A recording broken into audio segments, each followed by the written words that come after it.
folks, a little video review tonight of this bag specifically. This is the Crumpler Local Identity, the large one. Right off the bat I'll say I bought this. This didn't get sent to me for review, so I've spent my money on this, so everything I say is going to be honest. The reason I bought this was because I was looking for a bag to put my my computer and my camera equipment in, without having anything jouncing around or any of that stuff. And you know, I've been a little ballistic nylon right out lately, but trying to find anything in, you know, canvas and leather was expensive, and I was finding that I might have to go like custom. The prices just went through the roof pretty quickly. This bag is not that affordable either. This bag new is $289 Canadian.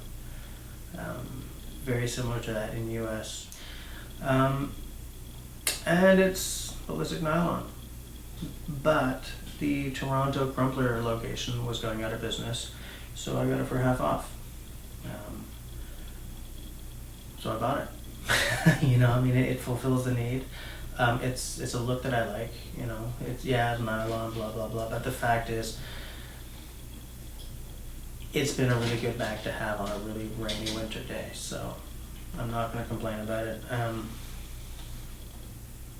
You know, it's got the Crumpler look to it. The Crumpler is a company that started, if I'm remembering correctly, as like a bike career bag company. So everything they do, really, most of what they do, still really has that aesthetic going for it, you know. So the bag, I kind of want to say it's 1000D, I'm not sure. I sent the company an email and got no reply. So in terms of customer service, thanks a lot, Crumpler.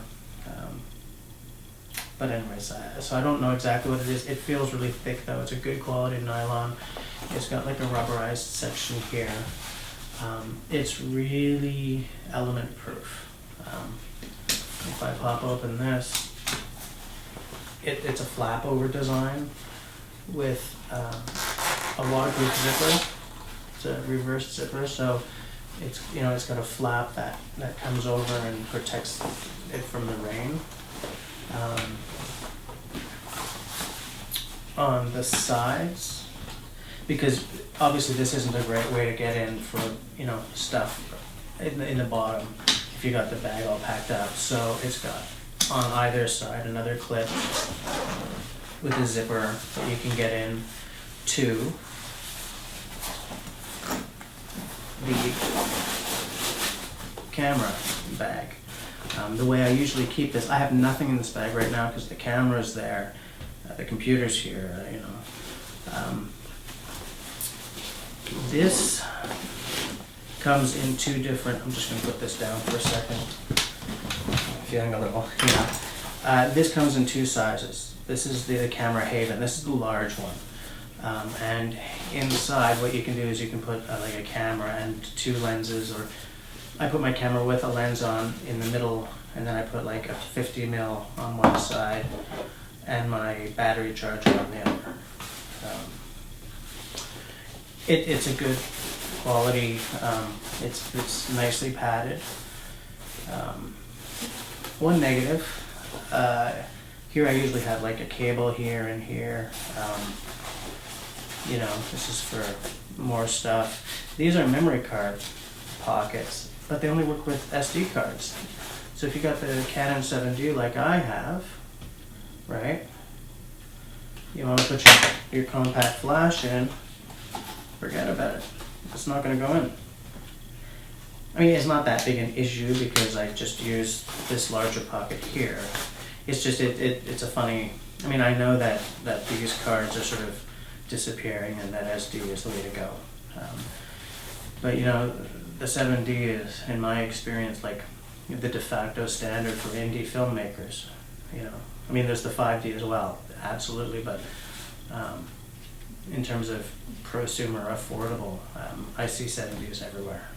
You know, so yeah, this is good. It's a good solution for carrying stuff. Now, you know, what if you have like 78-200 and a 20-35 and these two lenses and maybe, you know, a sun hood? Well, you're at a lot, because this is the larger of the two.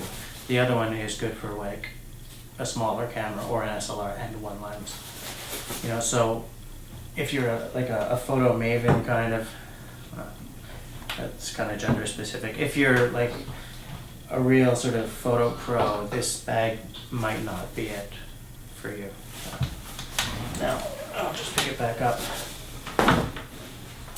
I know it looked kind of weird to be pulling that entire bag out, but actually what I do is I keep it this way so that I just pop this open, you know, out comes my camera. It's very bloody easy, especially because the way this is designed, I just slip it off one shoulder.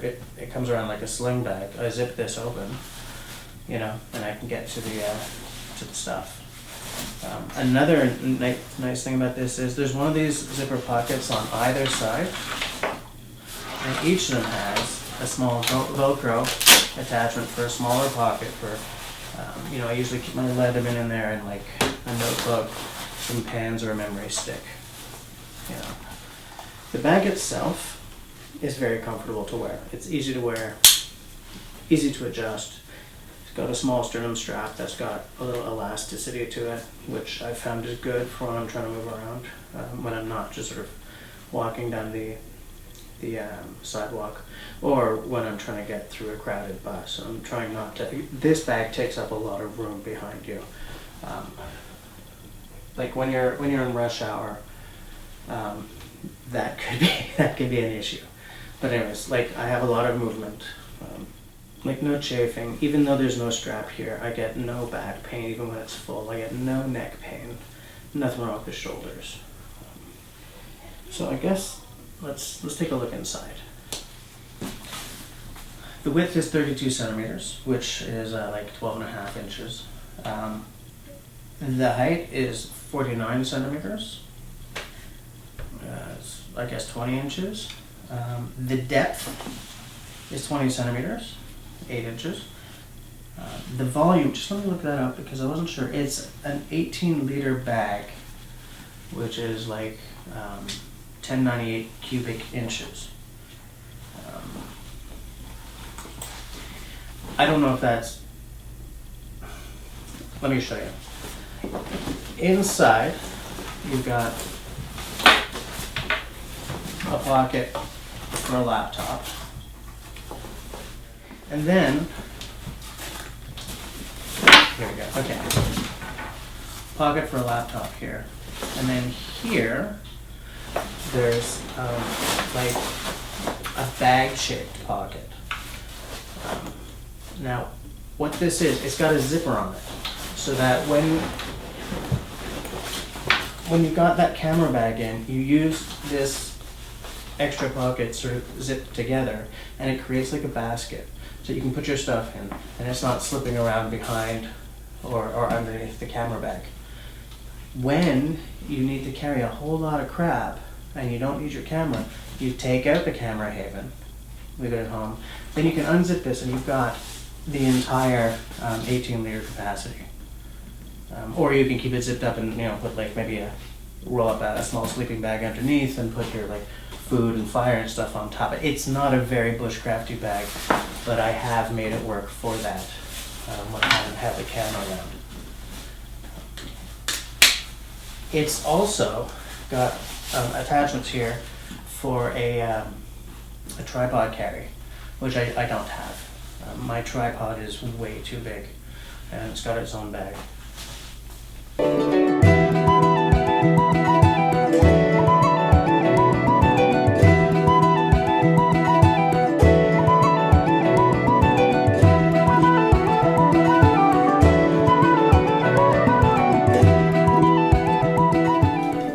In terms of cons, I don't really have much to say. There's just a few little things.